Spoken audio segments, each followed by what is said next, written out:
Hello, welcome to my channel, Another Bibliophile Reads. My name is Greg, and I'm going to do a May 2021 Wrap Up and TBR. Now, this has not been a hugely successful reading month for me. I had lots of issues interfering. I've been getting a lot of demanding work, even though I work full-time from home since the pandemic. I've been getting lots of calls from the manager saying that there are hairs on fire at the office and I need to get things done right away to put out these hair fires. And so after an extra 2 hours or an extra 3 hours during a working day, I am just really not in the mood to sit down and read afterwards. I have also had dental surgery this month. And after coming home from a morning of dental surgery, while on painkillers, I tried to read a short story, The Thing on the Doorstep by H.P. Lovecraft. And really, pain medications and reading are not a good combination. I also, coming off that dental surgery, had to spend a Saturday and Sunday with a garage sale. I am moving at the end of this month, and our house is chock full of knick-knacky things that we will not be bringing with us when we move. So I had two essentially 6 to 8 hour days working in the garage sale, selling things at fire sale prices. So I will be ready to move. Now, what I have read this month. First book I read was Rust, a Memoir of Steel and Grit by Eliese Colette Goldbach, narrated by Kelly Pekar. And this is a story of a young woman, 29 years old, who gets a job in an Ohio steel mill in Cleveland. Now, the Cleveland steel mills are apparently like winning the work lottery when you live in Cleveland. They're very well-paying jobs with excellent benefits, and this book was very insightful into a way of life that I would not normally know about.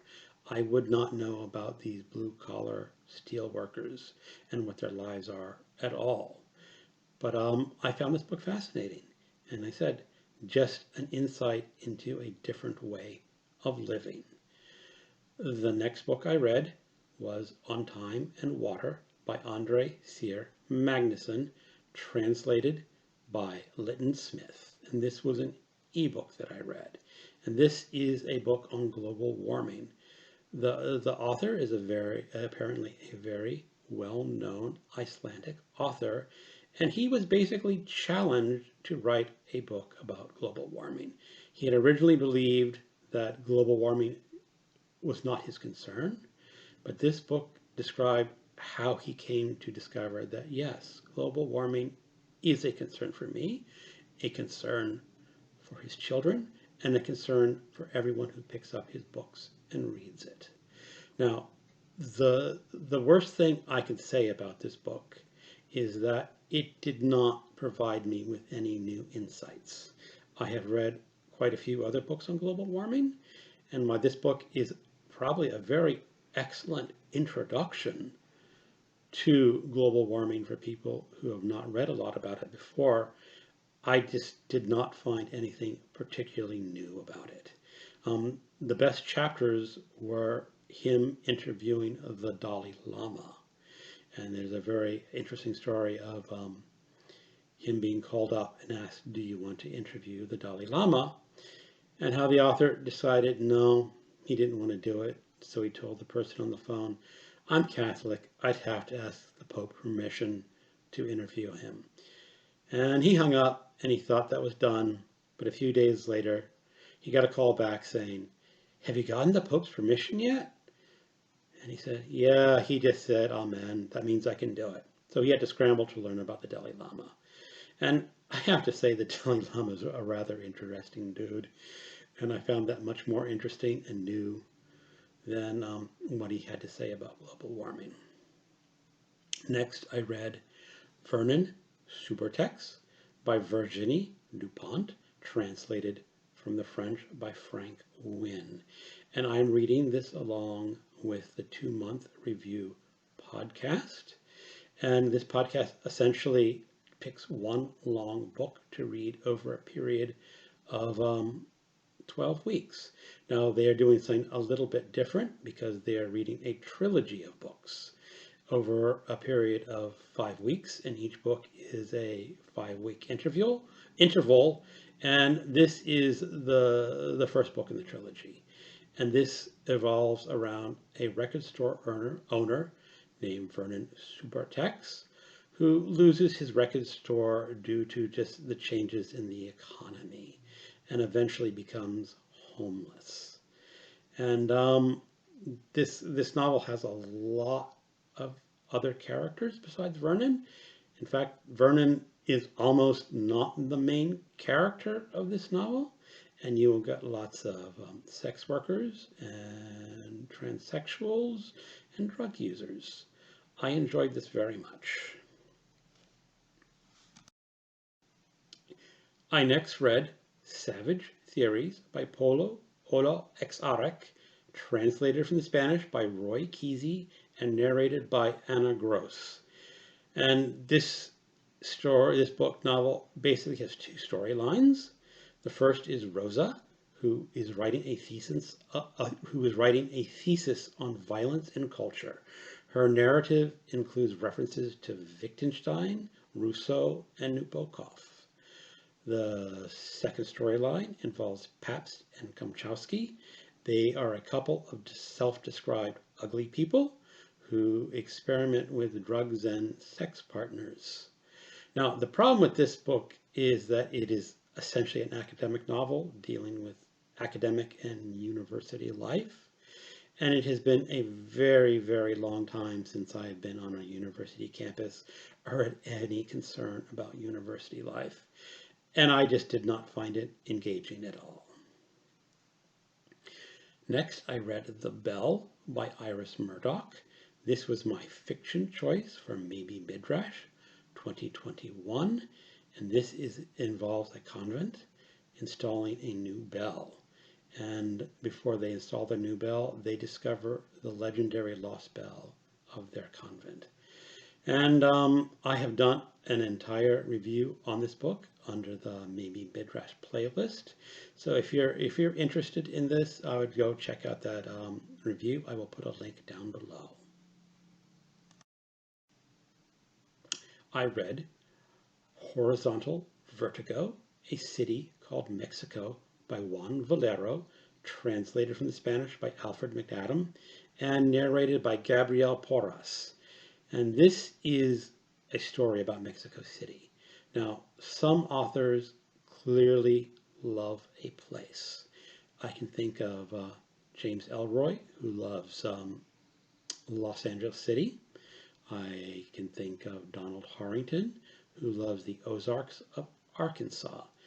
And it is very clear that the author, Juan Villoro, absolutely loves Mexico City. This book is not a continuous narrative. It's basically individual chapters describing slices of life of what you can find in Mexico City.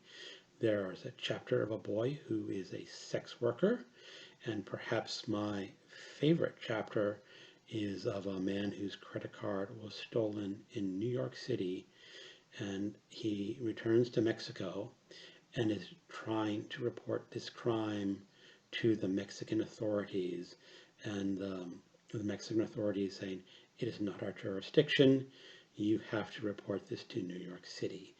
And it just goes back and forth of the government employee of Mexico City just not wanting to deal with this man's problem. And I found it just an incredibly hilarious chapter.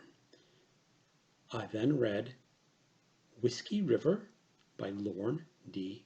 Estleman. And this is a crime or mystery novel set in Detroit in the 1930s.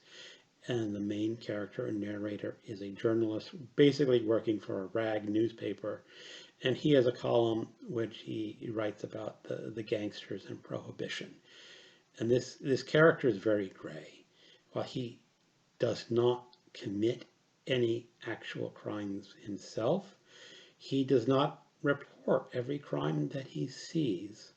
And I like it when the narrators of a book are not necessarily good guys or bad guys, but are in this gray middle. And I quite enjoyed this book. I read Whiskey River by Loren D. Estleman, and this is a mystery novel set in Detroit 1930s about prohibition. It is narrated by a journalist working for a rag newspaper who has a syndicated column, and he writes a lot about the prohibition gangsters and their criminal deeds. Now, technically, he does not do any crimes himself, although he witnesses lots of crimes that he does not report in his newspaper column or tell the police about. This makes him a very gray and murky character, and I like this kind of books where the narrator or the hero is neither a good guy nor a bad guy, but something in between. So this is the first book in a series of 7 about Detroit. And I think I will continue on with the rest of the series, or at least book 2, to see how it turns out. For my did not finish list of books, the first book I did not finish was Tornado God, American Religion and Violent Weather by Peter Thorson. And this was my nonfiction selection for maybe Midrash 2021. Now, I find it hard to believe that a book about tornadoes and the people who are so enamored by religion that they just basically accept the wrath of God as part of the worldview could be boring, but this book was boring. It reads like a very, very long college paper stretched out to book length, and I got to about the halfway point, and I decided, I'm just not invested enough into this book and interested enough in this book to finish. The second book that I did not finish was Chromos by Felipe Alflo, and this was my book to spin number 2 selection, and this book had an excellent beginning. It involved the main character, who's basically a stand-in for Felipe Alflo himself, going into an abandoned home, lighting matches, and finding all these little calendars called chromoses. And each of these chromoses is telling him a different story. Now, the problem with this is that some of the structure of this book involves a novel within a novel written by one of his characters. And the novel within a novel is a very deliberately corny novel about life in Madrid. And it's just a dreadful little sections, and I just wanted to skip ahead and not read those corny sections. And the problem is, I really wanted to like this book. This was a book written by a Spanish immigrant who came to New York City. The book was written in 1948, but not published into 1990. And one of the reasons why they say that the book was not published was that he was just too advanced for his time. And after reading about 200 pages, I just said maybe he was just a really dull writer. And it was nominated for the National Book Award, but lost out to The Middle Passage. But I just did not find it interesting enough to finish. For my TBR in June, I am going to be starting off with a challenge that I picked up over at Book Times with Elvis under Mark. And this is the Reading Europe 2021 Challenge. And this is based on the EUFO Europe 2020 football tournament, where each participant in Mark's challenge is given a European team drawn at random. And my team was Belgium. Now, I have to pick one book set in Belgium or written by a Belgian author. And I have chosen George Simenon, The Train, which is not part of his Marceau series. This is a standalone novel about a man in France in 1940 who witnesses the the Nazi tanks rolling in. Now, if Belgium is defeated by one of the three teams in my group, Russia, Denmark, or Finland, I'm going to have to read a book from that country. Now, I have two possible books selected if Belgium loses, and the first will be If Denmark Defeats the Imposter by Peter Seberg. And this is described as the Catch-22 or Catcher in the Rye of Denmark. Now, I have technically read this book in the 90s. I remember absolutely nothing about it, so this will be a reread for me. If Russia wins and defeats Belgium, I will read The Eye by Vladimir Nabokov. Now, I may swap out these books depending on things go by short stories written by authors from those countries. I do have definitely Russia, Denmark, and Finland short stories. So there's a very good possibility that I will just swap those out for short stories. Next, I will read The Big Sleep by Raymond Chandler. Earlier this year, I read Farewell, My Lovely and The High Window by Chandler. And after reading those two books and watching The Challenge by Michael K. Vaughan, I have decided I am going to read every book by Raymond Chandler this year.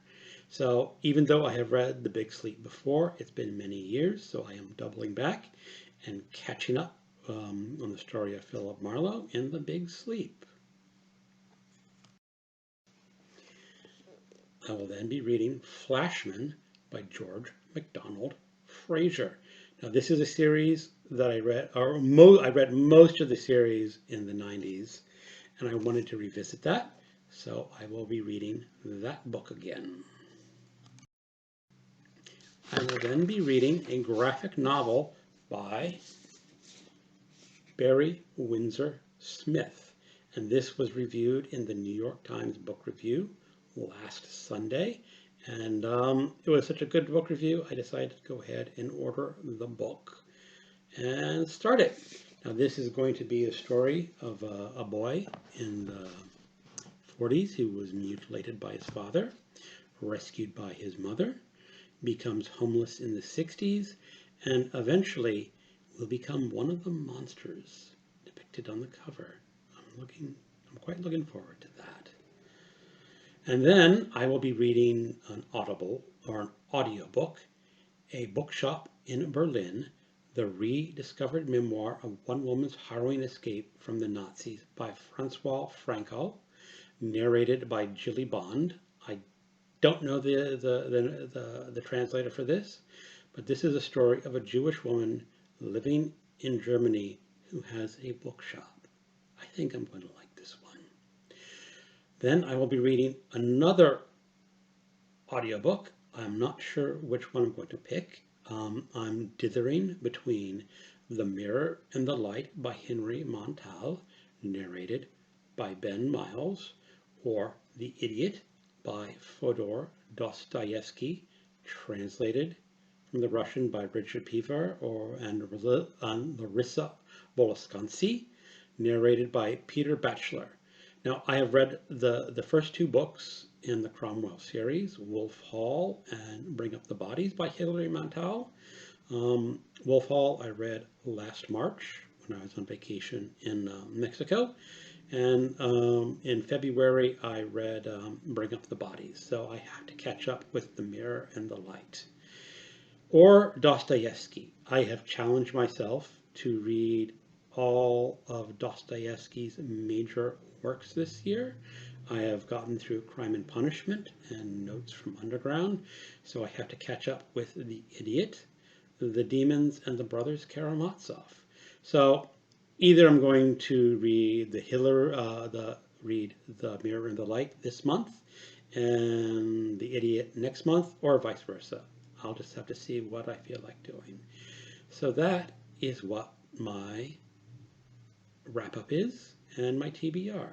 If you have enjoyed this, please subscribe and give it a thumbs up. Thank you very much for being patient and watching. Thank you. Goodbye. The last book on my TBR is going to be an Audible book, and that will either be The Mirror and the Light by Henry Montel, narrated by Ben Miles, or The Idiot by Fyodor Dostoevsky, translated by Richard Previer and Larissa Volonsky, and narrated by Peter Batchelor. I have not decided which one I'm going to read yet. I have read Wolf Hall and To Bring Up the Bodies. Wolf Hall I've actually read twice, once when it first came out, and then earlier last year in March while I was on a beach in Mexico. And I read Bring Up the Bodies in March of this year. So I definitely want to finish this Cromwell trilogy up. I also want to read all the major novels of Fyodor Dostoevsky this year. Earlier this year, I read Crime and Punishment and Notes from Underground. So I still have The Idiot, The Demons, and The Brothers Karamazov to go. Now, I don't know which one of these audio books I will be selecting this month, but if I select The Mirror and the Light, I will read The Idiot next month, or vice versa. I know there's probably a little bit of room to maybe squeeze in something else on a TBR, but I'm not going to pick anything in advance. I'm just going to see what happens. So that is the end of this video. If you liked it, please subscribe and give it a thumbs up. Thank you very much, and goodbye.